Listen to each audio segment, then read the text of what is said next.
Hi, everyone. This is Rob Gray from ASU and the Perception Action Podcast, back with another article review. In today's episode, what I want to look at is a paper that is challenging one of the truths of motor learning. There's a lot of those out there, and we'll have more on the episodes coming soon. But this one is challenging one of the long-held truths in motor learning: the benefits of a variability of practice, right? And the explanation for it: contextual interference. So what we're talking about here is right the difference between classic studies on blocked versus random practice. So let's outline what this exactly is before we get into this article, which is going to review the evidence for it. So you can find, I've written a kind of a detailed description of variability of practice, all the terminology, the different conditions on this page, perceptionaction.com/VP. If you want to have a look, but I'm just going to go through it now. Some of the basic things we're going to need to know to understand this paper, right? So these studies we're going to talk about today are comparing blocked practice with random practice, right? So block practice is when you practice performing different skills of a sport in blocks, right? So if you think example of tennis, so tennis, we can break tennis down into forehands, serving, and backhands. Block practice is practicing a whole bunch of forehands before moving to serves, before moving to backhand. So 15 serves, 15 backhands, 15 forehands is blocked practice. Random practice is practicing by switching between these different skills randomly, right? So every trial I could say, okay, do a forehand, now do a backhand, do a serve, right? Obviously, random practice is closer to what you get in the game, right? And this is something that I try to make a point of on that page, that resource page, and I made a point in the episode before. Over the years, that things have become confused about the terminology, right? The effect we're trying to explain is the variability of practice effect. The fact that you tend to get better skill acquisition in the long run for random practice as compared to block practice. That's the effect. Contextual interference is a proposed explanation for why that effect occurs. It's not the effect itself, right? Those things often get confounded in the literature, and I find it frustrating. So contextual interference is an information processing cognitive psychology based explanation for why random practice is better than block practice. Let's dig a little bit more into that, right? So what we expect, right? And this is a classic figure, you'll see. So what we have here is your performance during training and after training and retention and transfer tests. So a transfer test, there's various forms of it. Typically, you do a condition that you never did before, right? So in tennis, we could do a half volley, or we could do, a different kind of shot. So the main things we predict based on contextual interference, which I'm going to explain in a second, is that your acquisition is going to be poorer for random. You're going to be poorer in the random condition, right?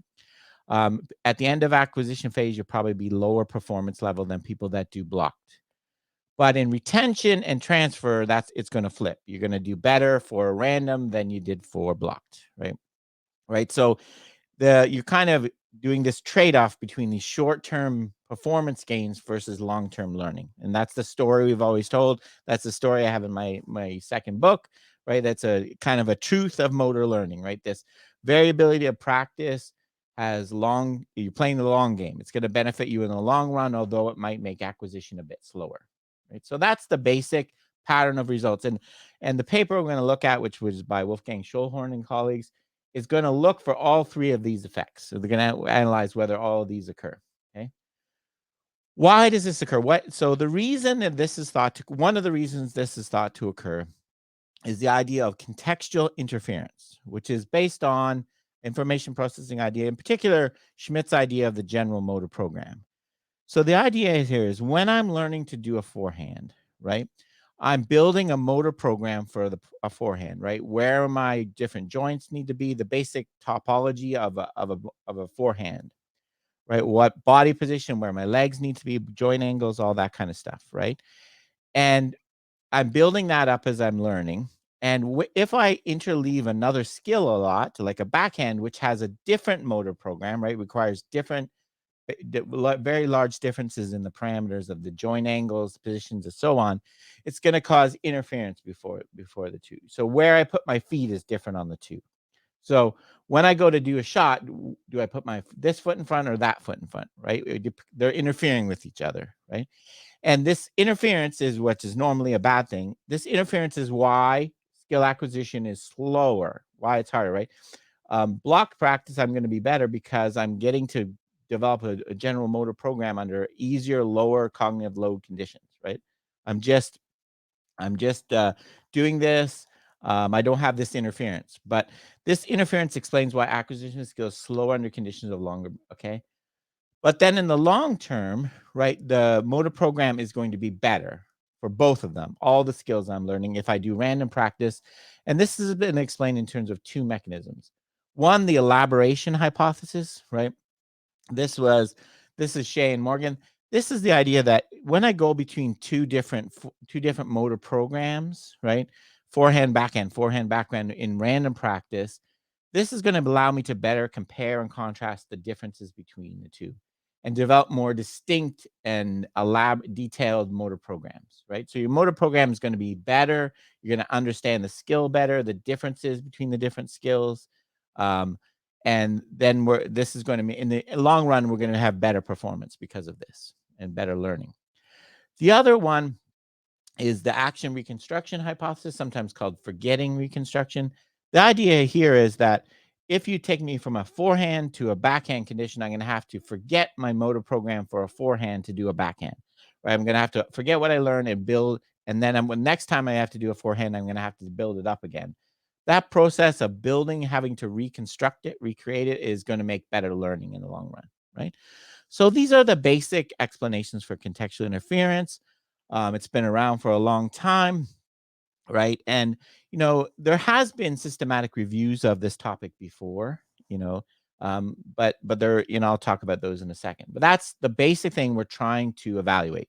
Is there research evidence to support the variability of practice effect and the contextual interference explanation of it? Okay. So this is the paper I want to review, the myth about contextual interference, learning benefit in sports practice, systematic review and meta-analysis by a bunch of authors. Senior author is Wolfgang Schulhorn. So we're going to have a differential learning flavor to this at the end, not surprisingly. Okay. So just a little bit of background. Here's some of the things they say, some very similar to what I said. The term interference mapped the short-term disadvantage of contextual interference during the acquisition phase, which is suggested to be overcompensated with relatively permanent gain in subsequent retention or transfer tests. You're playing the long game. You're sacrificing short-term performance. You're struggling in practice, right? Because you're going to benefit skill acquisition. The impairment during acquisition phase using a random serial has been explained by overload of working memory, this interference, right? It's too much, this idea of load theory which is a very popular thing a lot of people are using now, right? You're overloading the person by switching between conditions, you're causing overload, which is hurting their performance. It's why they're acquiring the skill slower, okay? So if you look back and if you go back to episode 91, where I talk about variability of practice revisited, I cover some of this. And, while there is pretty strong evidence to support these ideas, this hypothesis, very bit of practice in contextual interference, there's a couple things. One is the laboratory evidence is much stronger than when you actually do sports skills in the field. You get much weaker effects. And this was reviewed in a review by Brady in 2004. He showed that the effect sizes are much smaller when you use real sports skills. So that's one thing you find.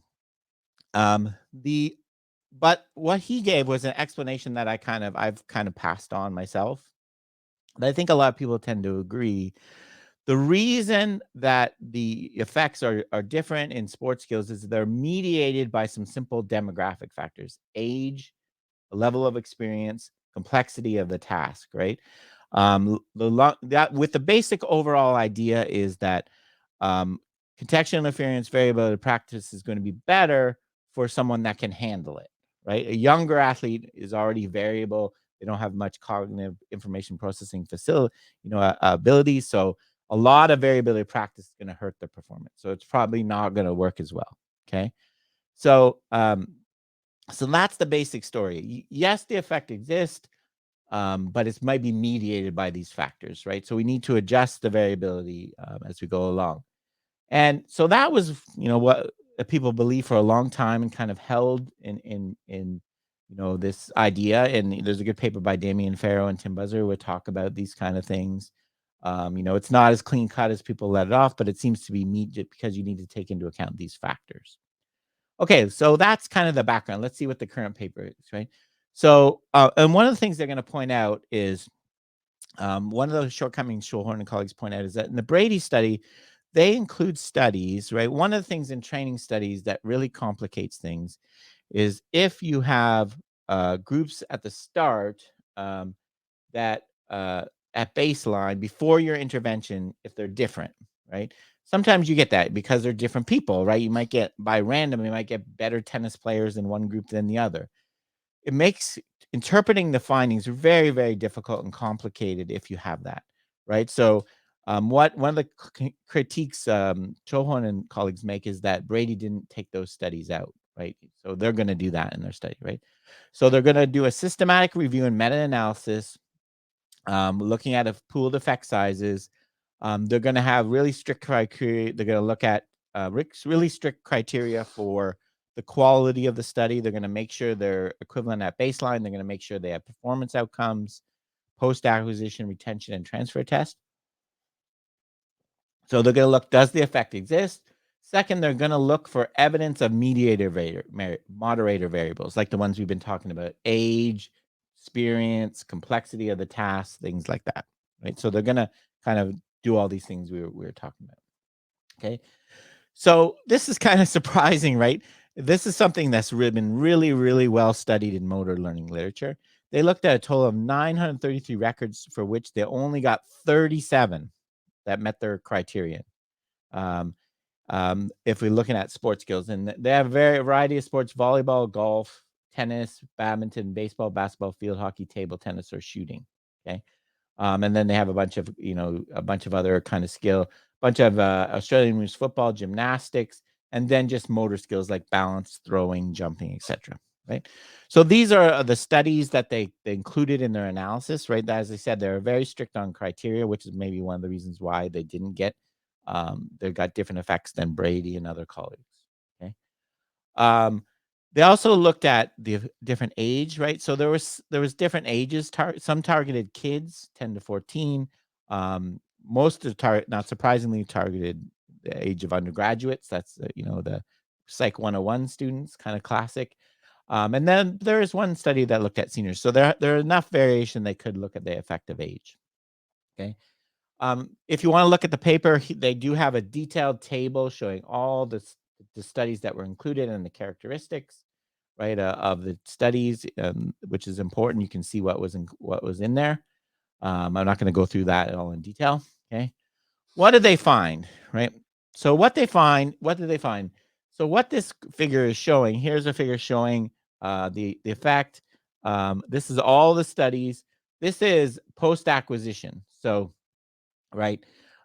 This is after training, right? So the left is it favors random practice. If the dot's to the left, if it's to the right, it favors blocked, right? So remember, for the contextual interference, we predict that acquisition is going to be better for blocked, right? But they didn't find that, right? And only 8. So all the studies of all the outcomes, effect sizes they had across all the studies, only 18 were in favor of blocked. Okay. There's 8 that were complete reverse, and there was 77 that there was no significant difference. Right. So they seem to be not strong evidence at all for the idea that block practice makes better for better acquisition. Furthermore, there was no moderator variables. None of the variables they measured, including age, experience level, sports, moderated this effect. So they're not knocking down kind of the traditional story, the one from the Brady. Retention, same story, right? This is, again, we have the plot here. Left should be favoring random, right should be favoring blocked. You can see most of the studies are following exactly on the line, right? 19 performance outcomes were in favor of random practice and retention. 12 were the reverse of what you predicted, were in favor of blocked, and 53 were not significant, right? So very, very weak evidence in support of the contextual interference hypothesis.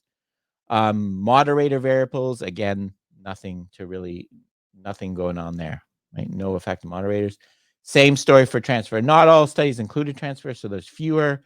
You can see here favors retention, favors random is left, favors blocked is right. There are 6 performance outcomes that favor random, 5 for favor of blocked, 27 had no significant effect, right? So we're not getting the clear pattern of results you were led to believe through the literature that random is poor in the short term and longer in the is better in the long run, right? So they're very weak evidence. Okay. So this is kind of hitting at this kind of knocking down this contextual interference idea and the benefits of findings, right? So the kind of summary of the study, the findings of the present study, that the contextual interference hypothesis cannot be generalized to sports related studies. Only 43 performance outcomes, 20% of all the outcomes they looked at agreed with the contextual interference model. The subgroup analysis, there was some evidence for very specific conditions, that student age group, that there was benefits of for a certain that it was moderated by age, but it was not consistent at all. Another important point, right? There's this common kind of story. Okay, variability practice is good, right? But we may need for new learners and younger learners who block practice and reps and drills may have their benefits because there's too much load. People are going to be impaired. So this kind of idea that you need to do blocking and strict drilling and repetitions for younger and newer athletes. There's no evidence to support this idea at all from their findings, right? There was no evidence that was mediated by these variables and had any benefit. Okay. Um, so here's high contextual may be for unskilled learners here's the basic what I was saying. High contextual interference practice for unskilled learners may produce excessive response variability, impeding the development of a stable important. Considering cognitive load theory, tasks combined with a random schedule may lead to system overload during the early stage of learner, giving high attention working memory demands. Right. So this persistent idea that we need to block and drill and things like that for new learners because they can't handle all that variability. There's not really evidence to support that. That unskilled learners first make repeated attempts at low variability, low contextual interference before we move them to higher variability conditions. As I said, this is a very strong thing you see a lot. There's no evidence to support this from their work. Okay. Um, it's difficult to comprehend previous recommendations in favor of block training in children and new learners. Like that's what I was saying. There's no evidence to support that idea. Okay. Um, One of the basic takeaways that, and before I go on, I'll tell you my episode coming next week, I'm going to look at a study where they did basically randomized versus blocked, in new learners, and they showed that there's no difference, right? You can still learn in the one we did last week, you can still learn the fundamentals. Okay? But the basic takeaway I would take away from this, right, is not to throw the baby out with the bathwater. I think we all agree the benefits of variability of practice, right? I don't think anyone would deny that. I think what we need is more subtlety, right? I think what Stolhorn and colleagues are kind of pushing for is this random block dichotomy.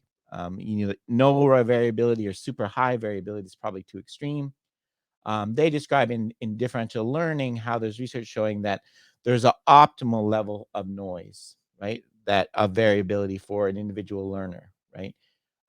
Too large or too little is not going to help, right? So that's probably why you're not getting consistent effects, because there's an optimal level that depends on more than just these demographic factors like age and experience level.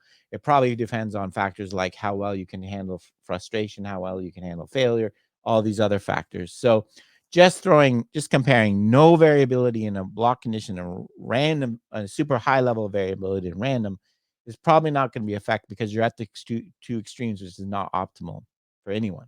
Okay. So that's the basic take home message I would take from all of this, right? It's not that variability of practice is no good.